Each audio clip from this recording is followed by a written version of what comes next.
বাংলাদেশে জন্ম নেওয়াটাই পাপ আমাদের জন্য। আমি একজন প্রবাসী রেমিটেন্স যোদ্ধা।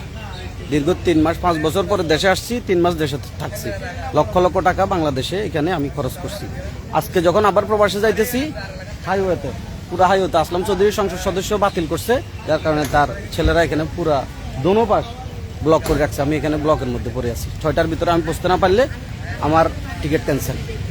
এখন আমি কি করব?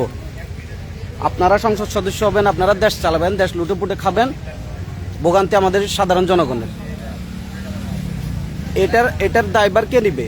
আমার মতো আরো শত শত প্রবাসীরা এখানে আটকে আছে, পুরো হাইওয়ে ব্লক করে রাখছে, পুরো হাইওয়ে। একটা না, সাংবাদিক এনটিভি সাংবাদিককে জিজ্ঞেস করলাম, উনি বলতেছে আরো 22টা এরকম পয়েন্টে এরকম গাছ আর বাস দিয়ে তারা বা গাড়ি দিয়ে আটকে রাখছে। এটা কি ধরনের কথা? তাদের দল ক্ষমতায়, তাদের সবকিছু, তারা এগুলা কি জনগণের জন্য এগুলো কি করতেছে? এটা তো বিএনপির নামে পচাচ্ছে এগুলা করে করে।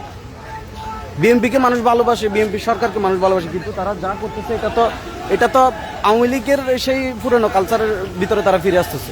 এখন আমাদের সাধারণ জনগণ, আমরা যারা সাধারণ প্রবাসী আছে, আমরা কিভাবে আজকে এয়ারপোর্টে পৌঁছবো? এটার বিচার আমি জনগণের কাছে দিয়ে গেলাম, আপনারা এর বিচার করবেন।